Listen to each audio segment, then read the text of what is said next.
The phone rang during the funeral. The name on the screen was hers. I didn't answer at first. Who would? Who could? It felt like my heart stopped, like the world froze around me. Everyone else in the church kept their eyes forward, on the casket, on the flowers, on the life that ended too early. No one saw my phone vibrating in my hand. No one saw her name glowing on the screen. Emily.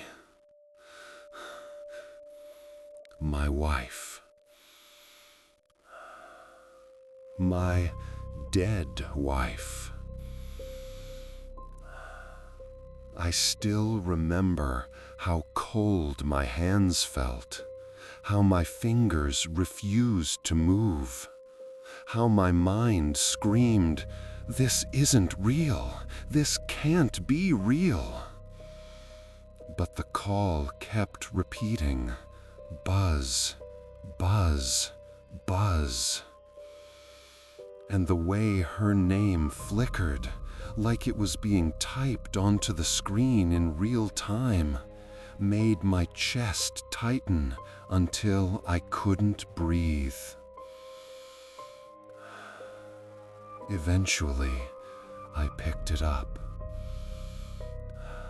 Not because I wanted to, but because something deep inside me told me I had to. I pressed the phone to my ear, and I heard it. And I heard something. A breath. A soft, trembling breath. Not like a recording, not like voicemail playback, but like someone alive was trying to speak, but couldn't. "Emily," I whispered. "Em, is that you?" No answer. Just another breath, slow, pained, like she was struggling to form the words. My throat closed up, my eyes burned. I felt the room spin. I stepped out of the church. My legs felt weak. My hands wouldn't stop shaking. Outside, the wind was cold, sharper than winter should have been.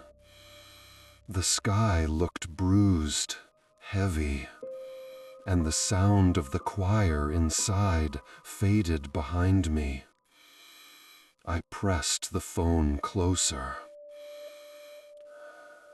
"Em, if this is a prank, if someone stole your phone, I swear."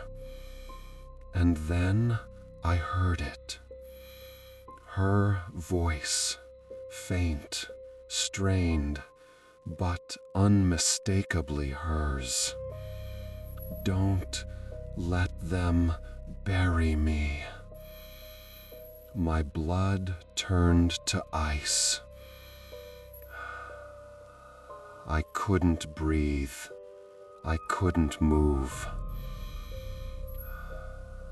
"Emily, what does that mean? What are you talking about? You're gone, Em. You're gone." Another breath. Then I wasn't alone. Those words cut through me. Because the night she died, there were things that never made sense. No signs of struggle, no forced entry, just her collapsed on the floor, as if her heart simply gave up. But she was healthy, strong, full of life. The doctors said it was an electrical failure, the kind that comes out of nowhere, the kind that nobody can predict. But something in me never believed that, and now her voice, her breath, her words. I whispered into the phone, "What do you mean you weren't alone?" Static swallowed her response, but I could hear something behind it, a noise, a shuffling, a low, dragging sound, like someone or something was moving near her. I pressed the phone harder. "Emily, talk to me. Where are you?" And then she whispered something I'll never forget. "He's still in the house."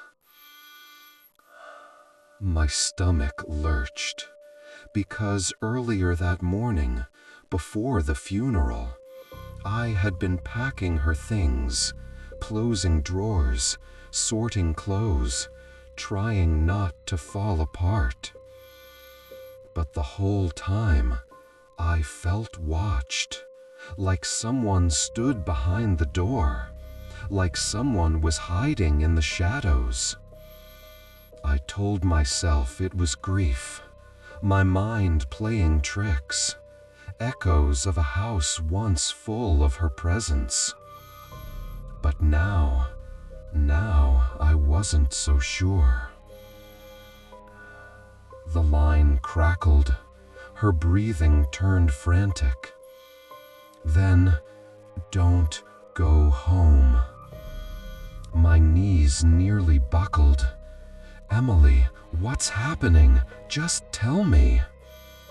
And finally, her last words before the line collapsed into silence. "He's waiting for you." The call ended. The screen went dark. I stood outside the church, paralyzed, feeling like the world cracked open beneath me. Was it a trick, a hacked phone, a glitch, or... I didn't have answers, only one burning instinct. I had to get home, now. I drove faster than I ever had. The road blurred, my thoughts tangled. Every memory of Emily, every laugh, every argument, every quiet night together swirled inside me like a tornado. By the time I reached the house, the sun was nearly gone. Shadows spilled across the yard. The windows looked wrong, like the darkness inside was thicker than it should be. I stepped out of the car. The air smelled metallic.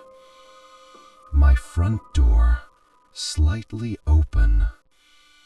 I knew I locked it. I always lock it. "Emily, what were you trying to tell me?"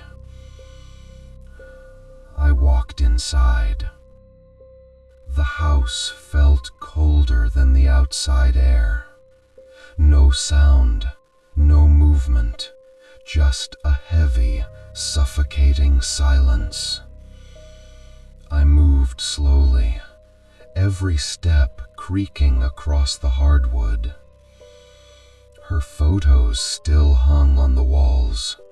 Her shoes still stood by the door. Her scent still lingered. That hurt the most.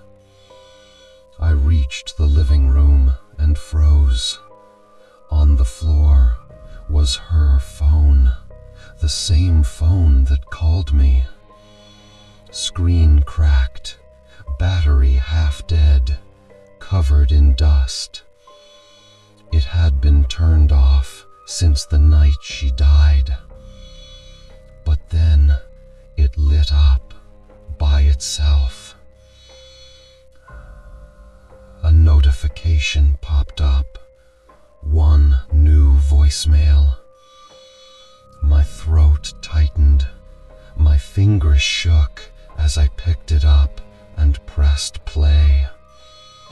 Her voice filled the room, panicked, breathing